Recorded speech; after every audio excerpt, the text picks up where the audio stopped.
Welcome to RVA Bike Scene. It's me, Ian. It's Sean.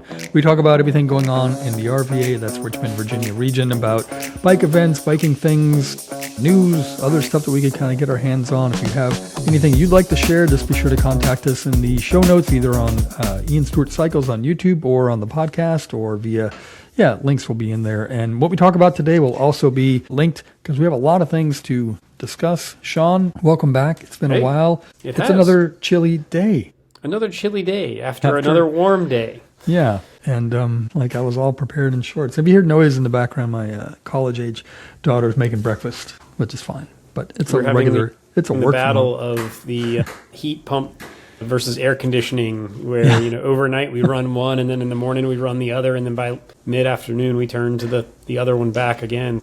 Yeah, we had our windows open. It was fabulous, and then it was like in the 30s last night. So time to shut the windows, turn the heat back on. But I did get out for a nice long bike ride, my first long one of the season, which for me long was 25 miles. I want to get it back up to doing half centuries and excellent things of that nature, which I'm working on editing that for Ian Stewart Cycles, and you could watch my dumb ride where I show you the lack of bike lanes and bike lanes in Chesterfield County, which are ironic. So there's a little teaser for you. But so we got some things to talk about. We should start with the fun part with bike races. John and I were just talking about the Volta, which is a big stage race in Spain going on right now. We won't get too much into it, but it was really a great stage today with Magnus Cort.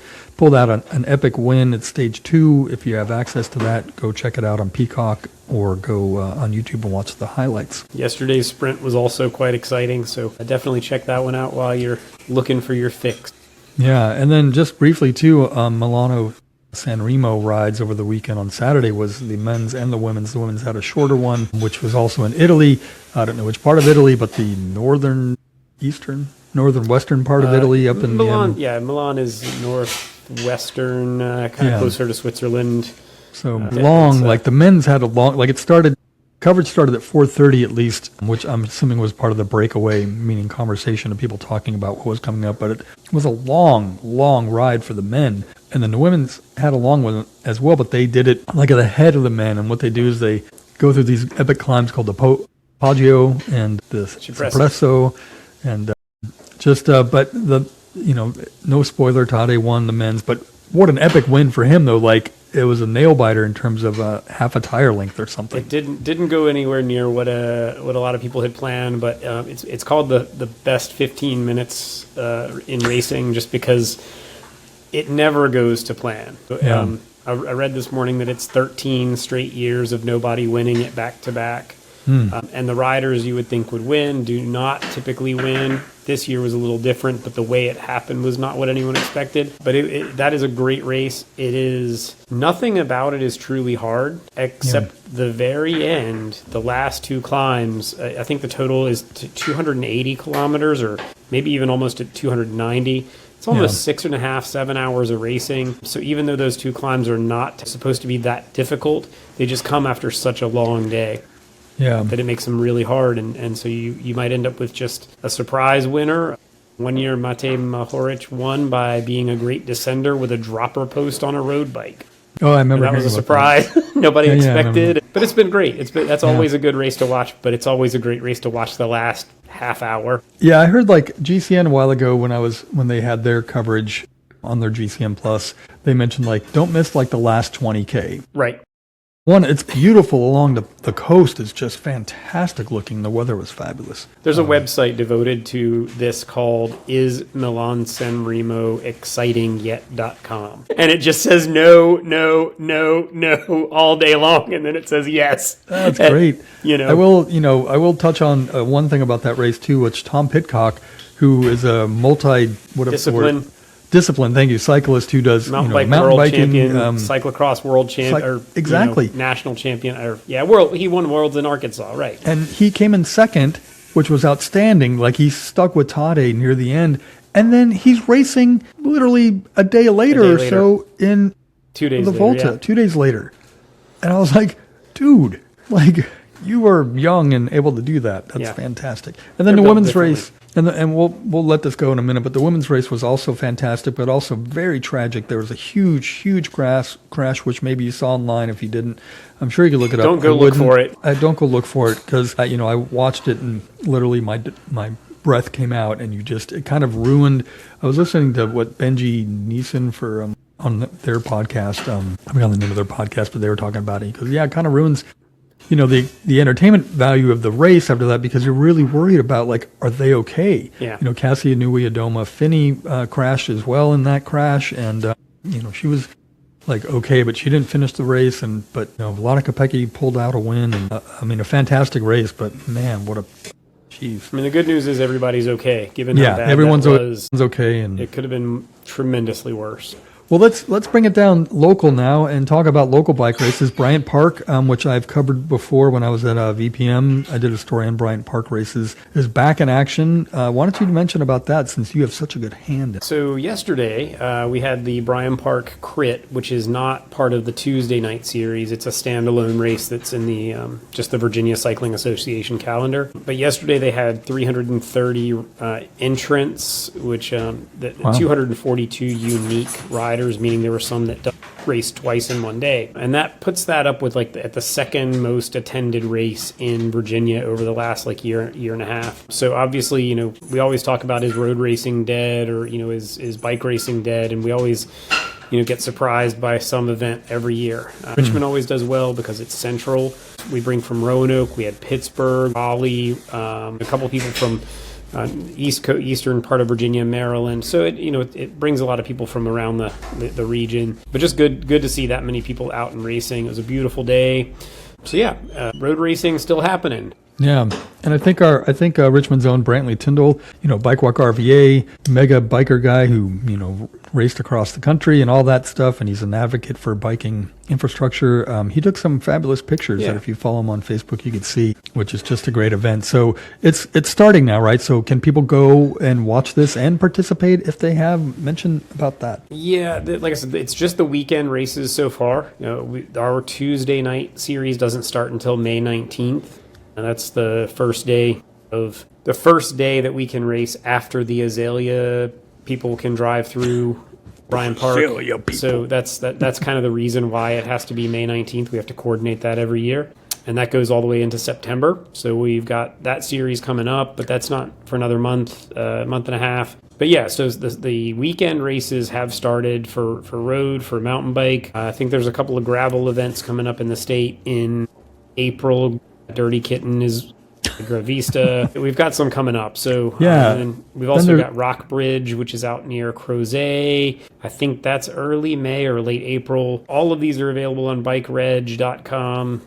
You can usually find a whole calendar there if you search by state or by region. Tons of stuff going on. Yeah, and then even and even still locally, there's races going on or rides going on through different bike shops, like Carytown Bikes and Molly's over in Chesterfield County are holding mountain bike nighttime racing, or not racing, rides, I guess, at Pocahontas State Park, which I hear is fun. I would not do it myself because of my old Gary Fisher and the hooks that I have on the handlebars, and I'm old anyways, but that seems like a fun thing.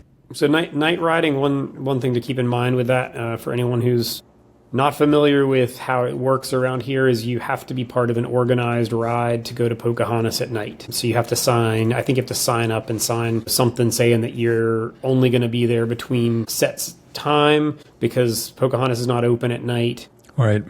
But night riding's great. You do need a good light. It's not just put on your commuter light and go out and ride a mountain bike trail. The shadows that get created by rocks and roots and things freak me out. Can really surprise you. So night riding's fun. You can't just go out and do it around here anyway. It would freak me out. So you check with your local, bike shop nearby and see what's going on with that. But that leads me into some other events going on right now in terms of what's going on. So if you go to Virginia Capital Trail.org, you can see all their events coming up, like even, I won't get this out in time, but there's a virtual trail ambassador training. That's the 25th, a pop-up rest stop on the 28th at 4 Mile Creek Park, Trail Skate Tuesdays, Capitol Trail 101, but they have Cap to Cap, which comes up, there's like a group ride. It's, I believe in May, it's on there. I should have it on here when I'm trying to look. But anyways, Cap to Cap means you ride from the capitals back and forth, Jamestown and Richmond, or as far as you want. That's one ride coming up. It's also the season for charity fundraisers coming up. I know some people that signed up for the Bike MS, Colonial Crossroads, and you could do different lengths of that. And that's at, I think you can just type in Bike MS Richmond and it'll show up. But you have to raise a certain amount of money, I think $300 for that. And that's coming up at the end of May, which we could talk about. But a lot of people are out there training for things like that, which I'll get into in just a moment. There is another thing that you guys should know about at the end of the month. If you look at rabbit.org, which is the Richmond Area Bicycling Association, they have a kiddical that's another event. They have a ride for bikes for kids, which, if you know, every holiday season they raise money to give kids bikes during the holiday season. So they're having a bike ride to raise money for that, and that's coming up March 29th. So go to Rabbit. I'll have all these links, by the way, in our show notes and on the YouTube channel. And then also that weekend on the 28th is a kiddical mass plus cargo bikes. And that's in Richmond on Cleveland Street at PAX, something called PAX. And they'll ride to Fox Elementary Playground. But it's a great way to get your gateway into cargo bikes and kids. And again, I'll have all that on there too. But it's just a reminder, I think, for people to get out there and ride and sign up for something fun, because now's the season, but also to pay attention to the people on the roads. Yeah, the weekends are starting to fill up. There's a ride out of Carytown. There's a ride out of Lakeside. All these rides, we have the East End, which is Route 5, Osborne Turnpike. There's going to be riders out there every weekend, Saturdays and Sundays, and even some evenings. And the same thing in Lakeside, Northside, heading towards Ashland. My team does a Tuesday night ride. I think there's another Wednesday or Thursday from the north side, and I think there's a Wednesday or Thursday. There's a ton of rides, like so everywhere. much stuff going on. And Yawn at Dawn. Have you done the Yawn at Dawn, which I think is through Carytown? Yeah, I'm not sure.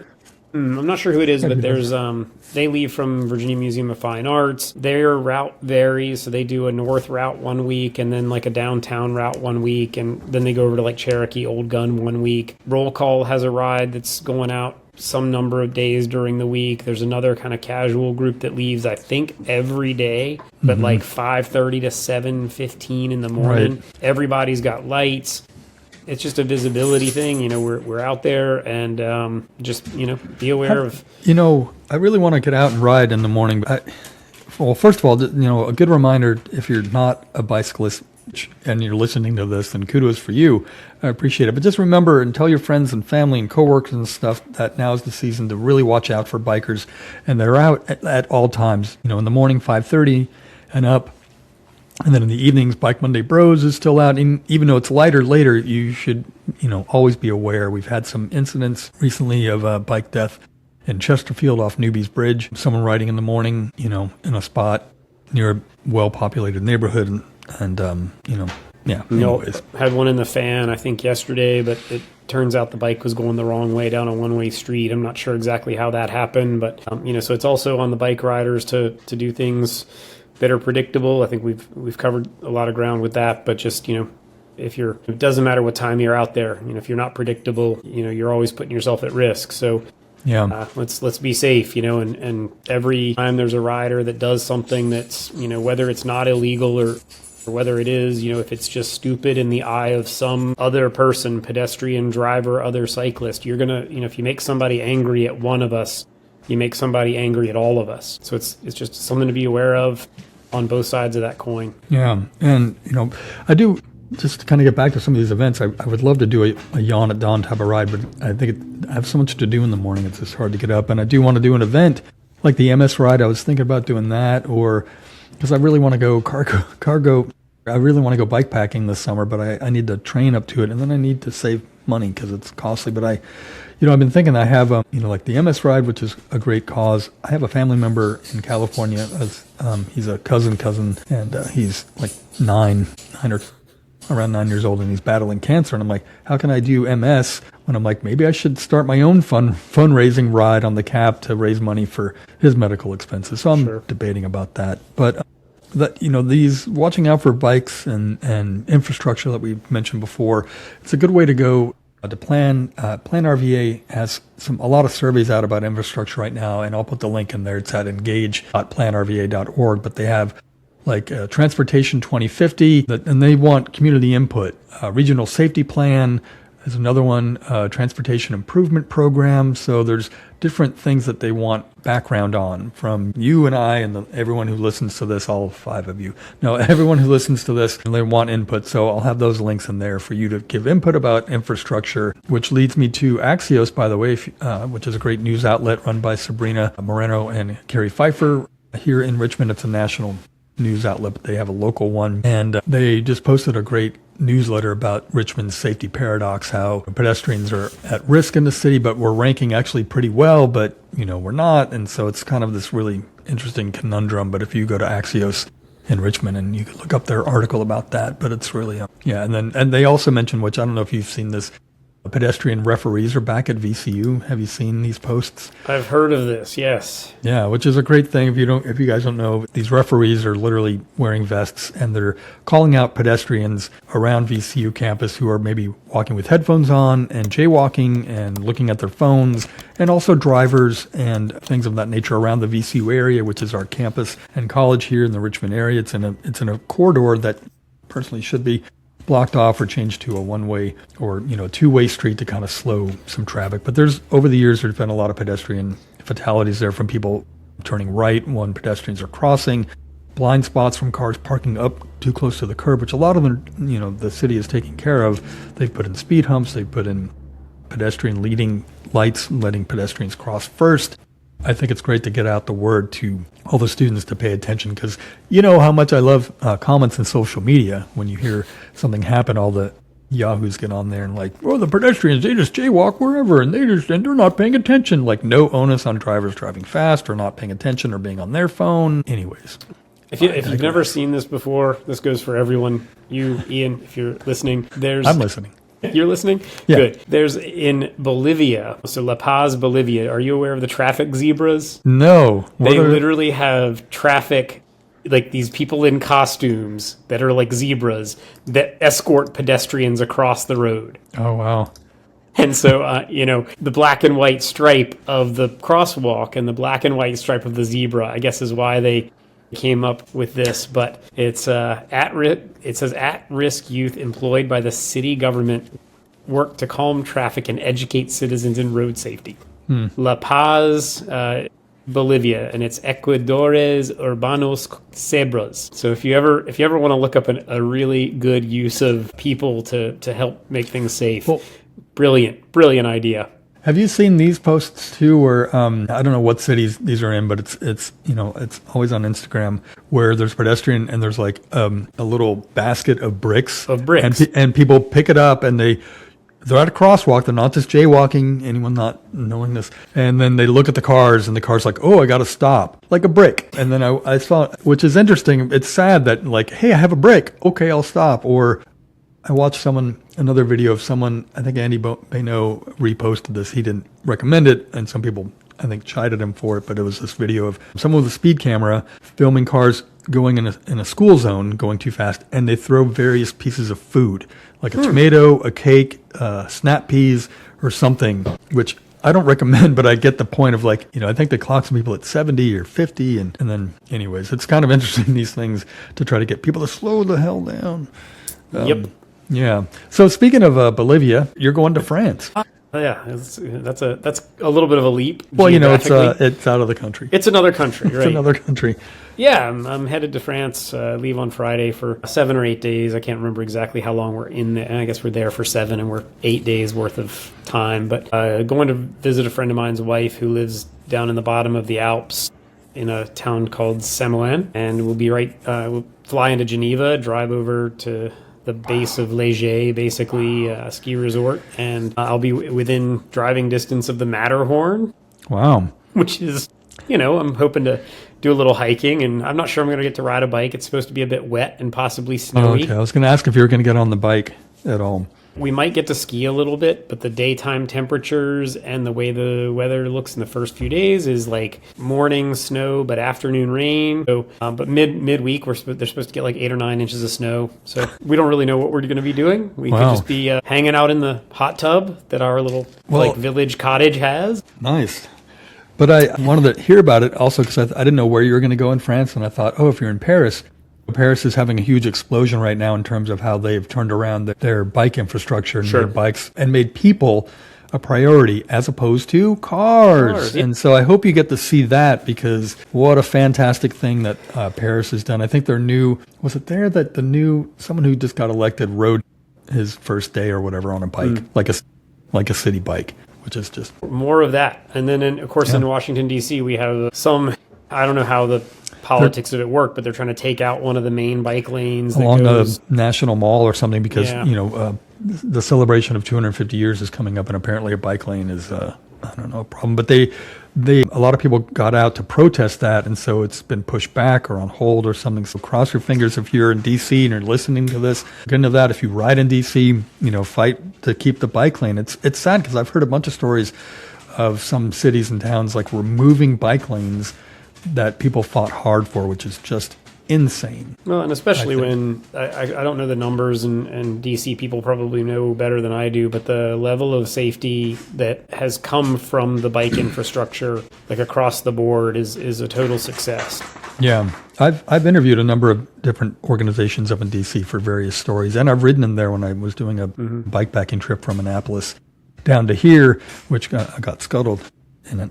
But we won't get into that. But I got to ride through DC, and I was like, this is like really good infrastructure. I mean, I had it on my Garmin app to map it, and it was really easy to get around, in the bike lanes. Yeah, fairly well connected, and the things that you where you park or where you fly into, or metro, however you're getting around, it's like there's some connection, it seems, to most things that are public transit, to bike, to scooter. Whatever method you want to do that isn't a car. DC's done a pretty good job of getting that infrastructure done. And I hate to see them lose something, especially something that's visible where you can see it working as a tourist. Right. I mean, you have so many tourists there regardless of, you have all these segways. I'm sure they still have segways. Yeah, I've seen them. And then you have people on scooters and, walking, and, don't take out a bike lane where you need people to be able to get around without getting into a taxi or car just to go across the mall. Yay, dogs. Well, Sean, I think that's all we have, unless there's something else you want to mention or something else that we forgot. Two real quick things I wanted, or maybe three, is that the Bryan Park section along Bryan Park Parkway, or Bryan Parkway, that's going to connect to where Sportsbacker's new office is from Bryan Park, is being constructed right now. Nice. So another piece of the fall line coming together. And part of the fall line is open. Go check that out. We've making a little bit of progress here, a little bit of progress there. It's going to take time, but as these pieces start to come into operation, we need people to go use them. We need people to talk about them, and we need people to advocate for the next section to get done, so that they can all connect. I think that's and the fall line, for those who don't know the fall line, it's like the Capitol Trail, but going north to south or south to north. 34 miles from Petersburg to Richmond. 43. Ashland, sorry. 43. Through Richmond. 43.1. Don't dock the miles. Sorry, I'm off by 11. And then it'll be close enough to get to the Cap Trail, and just, when I interviewed the new president or director, of the Capitol Trail Foundation, Sam, he talked about his vision of, just having Virginia being connected trails, so you can get up to Charlottesville, down to the beach, down to, there's a trail 757 along the coast, and then the East Coast Greenway, the TNT up in Charlottesville. Just wish I was younger, so by the time all these are done, I'm going to have to get an e-bike. Not an e-moto bike, but an e-bike. Maybe you'll be fit into your later years, and that's, I hope so. There's something to be said for that. So, well, Harrison Ford rides his bike, and he's like 80. Exactly. So then one success I wanted to point out that we, as we talked about the race here in Bryan Park, is that Richmond BMX had their opening day on March 8th and had a tremendous turnout for what they normally have, over average numbers. They're racing every Sunday all the way into, I think, the end of November. So if you've ever wondered about BMX, or you've got a kid, they have Strider bike races. It truly is a good beginner sport, especially if you want your kid to be active, where there's no time sitting on the bench. Their tagline is "Nobody rides the bench, everybody races." If you show up, you get to race. It is that simple. I highly recommend BMX as a way to keep your kid active on the weekends. And then we have two mountain bike races coming up March 28th at Blue Ridge School, just outside of Charlottesville, and then in Charlottesville, Panorama Farms on April 4th. So we got plenty going on in the city or in the region. So get out there and try something new. Ride your bike, compete if you feel like it, have fun. You mentioned the bench. Nobody rides the bench. If I ever go to a theme park, I do the bench ride. Where I sit on the bench. On the roller coaster. I look at it and I go, that one would really make me sick. Oh, that one. Looking at that, I can't even look at it. It makes me sick.